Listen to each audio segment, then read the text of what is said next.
ايه القرف ده؟ ازاي واحد متجوز يعمل كده؟ ايه شغل المراهقين ده؟ ليه كده؟ خلاص. والهانم بقى اللي جابت اللابتوب وجت ما قالتلكوش انا بعمل كده ليه؟ نعم يا حبيبي. بس بس ايه؟ ما تقوليش بس بقى. الهانم منع نفسها عني بقى لها فتره. انت كذاب على فكره، عشان الكلام اللي في الرسائل ده من بدري. انا مش كداب يا امال، حتى واحنا مع بعض طول الوقت خناق ونكد وقرف. ايه؟ انا بشر على فكره. انا غلطت، بس هي كمان غلطانه. يمسح الاكونت ده دلوقتي يا عم. ماشي همسحه. امسحه يا امجد، وهو مش هيعمل حاجه تاني. بس لينا حساب في البيت يا امجد، وما تبقيش تزعلي بقى لما اجيبهولك مطرود. شفتي بقى طريقتها؟ ملوش لزوم الكلام ده. انا نفسي بس ما يصعبش عليكي، اصل انت دايما شايفاه مظلوم. اسعدي جوزك في بيته، عمره ما هيعمل حاجه تزعلك. يعني برضه طلعتيني انا اللي غلطانه. طول الوقت كده صوت عالي وقرف. انا مش بقول ان انت اللي غلطانه، انتوا الاتنين غلطانين. ايه يا اخي؟ انت ناسي ان عندك ابن؟ قرفتني يا اخي.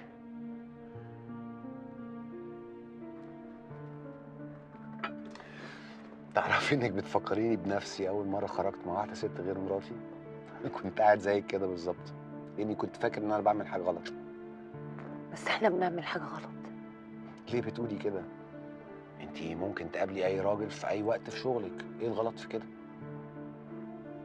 بس احنا ما بنتكلمش في شغل، ولو كان في بينا شغل كان المفروض نقعد نتكلم في المكتب. هديل، السؤال المهم هو انا عايز منك ايه اصلا؟ انا قلت لك قبل كده ان انا بحب مراتي، وانتي بنفسك قلتي لي انك بتحبي جوزك، صح؟ صح. شوفي، هو في ناس كتير قوي بيعتقدوا انه ما ينفعش يكون في علاقة صداقة بريئة بين راجل وست متجوزين. أنا شايف إن الكلام ده فيه مغالطة أو فيه تعميم. يعني أنا وإنتي مثلا أصدقاء، أنا أقسم لك بالله أنا مش عايز منك أي حاجة غير إن إحنا نتكلم، وعارف كويس جدا إنك متوقعة مني نفس الحكاية، مجرد إن إحنا نتكلم. ايوه، بس انا اللي مضايقني لاني امبارح كنت في حضن سيف، والنهارده مع راجل تاني. إنتي ليه شايفاها كده؟ قولي لي هديل، هو إنتي بتتفرجي على مسلسلات تركي كتير في التلفزيون؟ جامد. بس انا فعلا عمري ما خبيت عنه حاجه. أنا شايف إنك بتبالغي شوية أو أوفر يعني. ليه؟ لأنه من خبرتي في الجواز مثلا أحيان كتير بنحتاج إن إحنا نخبي حاجات عن بعض.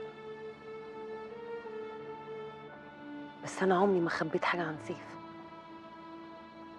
وبعدين ما ينفعش اتعمم في حاجه زي دي. فعلا عندك حق، بس تفتكري هو سيف أو مراتي ممكن يستوعبوا الصداقة اللي بينا دي أصلا؟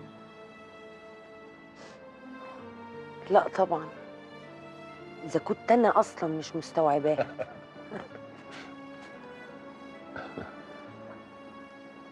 انت ليه بتقول اصلا كتير؟ تعرفي إنك أول حد في الدنيا يقول لي إن أنا بستعمل الكلمة دي كتير؟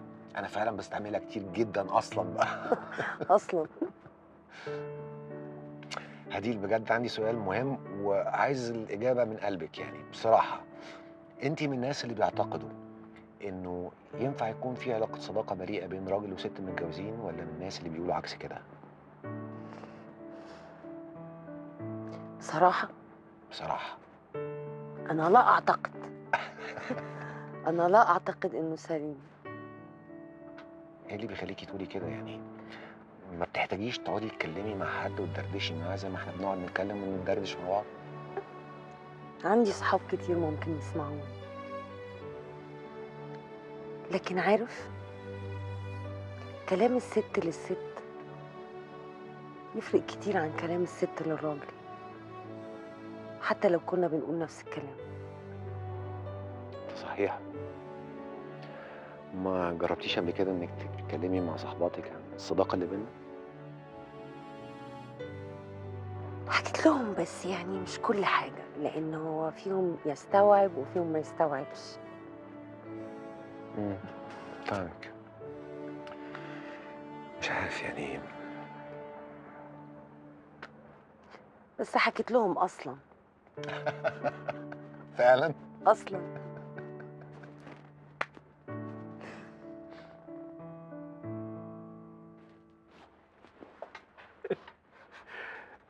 شقية انت، انا عارفك. اتفضلي.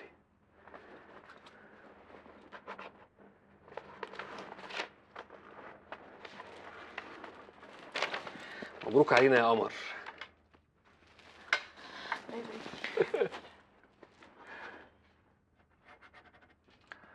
كده تمام. هو ايه اللي تمام؟ تمام يا محسن، مبروك يا حبيبي، اتجوزت.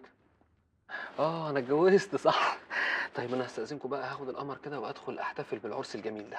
وانا همشي. لا تمشي إيه؟ انت بتهزر؟ غدا عايزه تقعد معاك شويه. الله يخرب بيتك، انت قلت لها ايه؟ ما قلتلهاش حاجه، بس هي البت شكلها عايزه تقعد وتتكلم معاك شويه. محسن ما تلبسنيش الحيط. يا عم حته ايه بس، عيش وتعايش. يلا بينا يا قمر.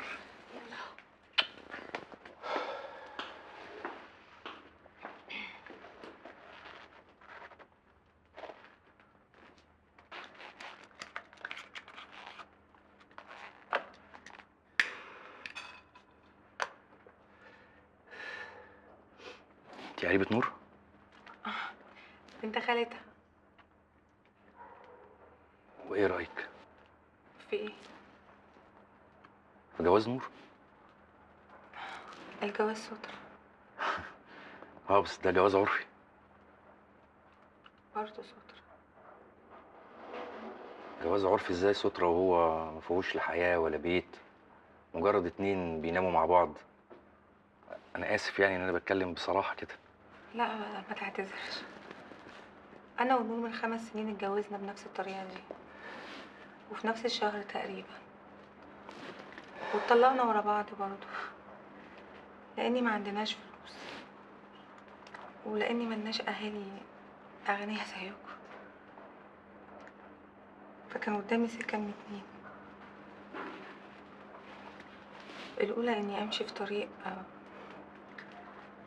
اللي انت عارفه، اني ابيع كل يوم نفسي لواحد شكل، واخرتها لا اما حبس لا اما ضياع وخسارة كبيرة. السكة التانية اللي انت شفتها دلوقتي قدامك، اللي نور عملته، اني اتجوز عرفي ومرتب شهري يعيشني مرتاحة، راجل يعني بيصرف عليا، ويبقى قدام ربنا مش بعمل حاجة حرام،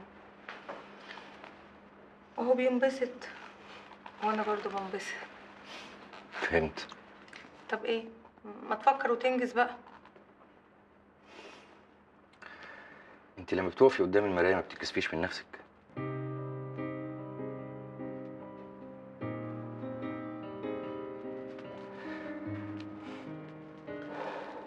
انا واللي زيي ما عندهمش مراية لكشف العيوب، اللي زينا مرايتهم اتكسرت من زمان زي ما احنا اتكسرنا. بقولك ايه، ما تفكك من جو الدراما اللي انت معيشني فيه ده وتلفنا سجارتين احسن. احسن فعلا.